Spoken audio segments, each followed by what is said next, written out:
Mark, that's a hard act to follow. I'm glad I got goosebumps thinking about that. This is very natural as opposed to supernatural. So apologies, I'm bringing it down from crazy stuff. So have you ever wondered what the best route to happiness is?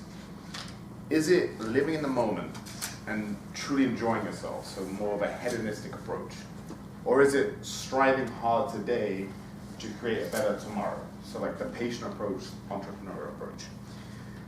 I had a few wonderful revelations about this the last few weeks, and hopefully you'll learn a little more today about your own personal journeys towards happiness, which is something that I talk about a lot and I'm very interested in, because ultimately everything that we do, at the back of our mind, we think it's going to make us happy. So happiness tends to come into every aspect of our lives.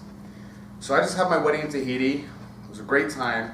I spent a week there with some very small group, just a couple of family members, a couple of close friends, and it was just beautiful. And I had a bungalow on the beach, no expenses spared. I'm working on my tan, reading inspirational books. I'm looking at the sharks swimming by. It was just idyllic. It was beautiful. It was paradise. Then a week later, I went to New Zealand. We went to New Zealand, for our honeymoon, and I ran the Queenstown Marathon. Now, I've ran a few marathons in my life with minimalistic training. I don't know if you guys ever heard of this, but there's a theory among evolutionary biologists that humans evolved to run long, which means that if you're healthy and you take care of yourself, and say you run 3-4 miles all the time, you can actually run 26. The whole program where you have to run these crazy long runs, everything, it's kind of not really necessary. But for this one, as I'm a few months shy of my 40th birthday, I thought I actually probably should train. I'm getting older, I'm going to train. So I actually trained for this. I did the 18 miles, the 20-mile training runs. I did the intervals. I really, really pushed myself. And it's, as you get older, pushing yourself gets harder. And thankfully I did, because it was absolutely ridiculously hard. All my running is in Chicago, perfectly flat, not a hill in sight. This, there wasn't a flat portion in sight. It was either up, it was down, it was hot, it was windy. I felt like I went to war. It was crazy. So after about halfway through, about 13 miles, honestly, I was destroyed. My legs were toast, and I really wanted to quit. And I always prided myself on having the heart of a lion, whether it's in sports or life, like having a big heart. Because I think heart gets you above talent. Talent only gets you so far. Then it all becomes mental strength and things like that. But maybe I'm getting old, because my heart seems to have gone out the window and I really wanted to quit. So, right in that moment of self-defeat and feeling sorry for myself, I had a bit of an epiphany. The hardness of the course would make its completion that much sweeter. So for instance, the last year, one of my good friends wanted to raise money for charity, and he convinced a group of us to run the Chicago Marathon for his mom's cancer charity. And one by one, everyone dropped out. Oh, I hurt my back, oh, this and that. In the end, it was just me and one guy running. And it was his first one, and I was supporting him. It was a beautiful day. It was not last year, not this 2018, 2017. Beautiful, 80 degrees, blue skies. I have my shirt off. It's flat. I got a tan. It was a beautiful day. Beautiful run. It wasn't that hard.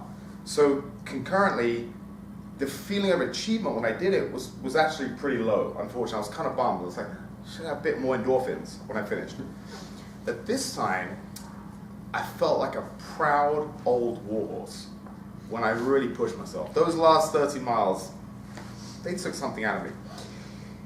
And so sometimes when we're flooded with endorphins and pain and suffering and self-doubt, we have moments of mental clarity. Often we have to get out of our mind to get clarity. So one way of doing that, Tony Robbins is big on this, is if you're really stressed about something and you just go for a hard 10-minute run, sometimes the physical hardness of it takes you out of your, gives you a new way of looking at things, a new mental clarity.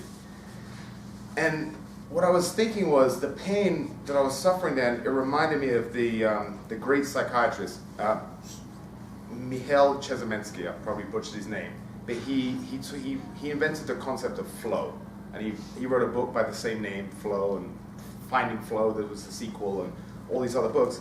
And he, with a couple of other colleagues, invented a whole new branch of, and they called it positive psychology.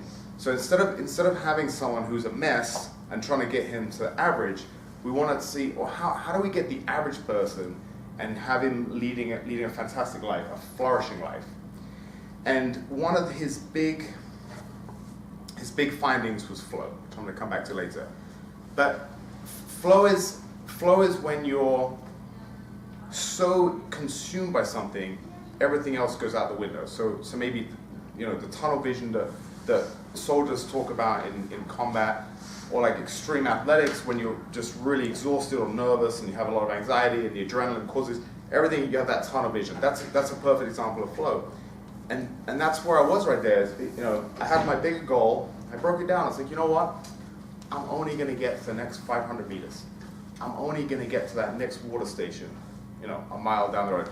Breaking up my bigger goal into smaller goals, and the pain of every step, I was actually in pure flow. And it was as soon as I reframed that in my mind, I was actually incredibly happy.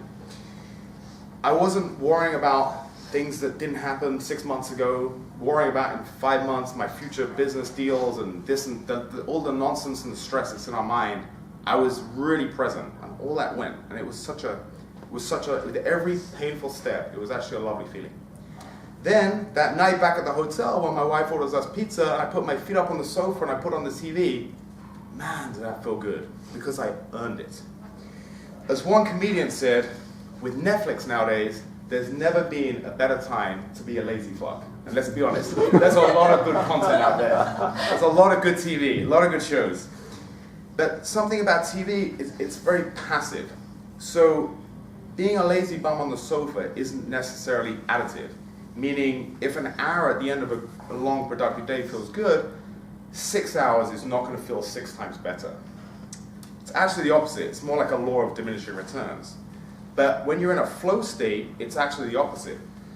People have talked about getting intensely meditative states when they're really consumed with a task, and they lose track of time. They tell their wife, I'll be back in an hour, and they're there for 10 hours. They just completely lose track of everything because they're so in flow. They're so engrossed in what they're doing. A lot of people talk about being so absorbed they forget to eat all day.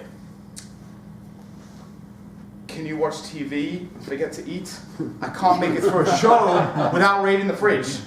It just doesn't happen. So, I'm going to leave you with 3 takeaways today. The first, earn your Netflix time. Because the more you feel like you deserve it, the better it will feel. Number 2, try to seek out as many flow states as you can get in your life. Relaxation is great, but in moderation. A week in Tahiti was incredible. 2 weeks is not necessarily twice as good. And 3, lastly, the harder the race, the greater the reward. The harder the challenge in anything, the greater the accomplishment is going to be when you achieve it. This doesn't apply to sports or athletics. It applies to, honestly, everything in life. So go seek out your own challenges, your own adventures, whatever it is, and remember, the harder the challenge, the greater the accomplishment.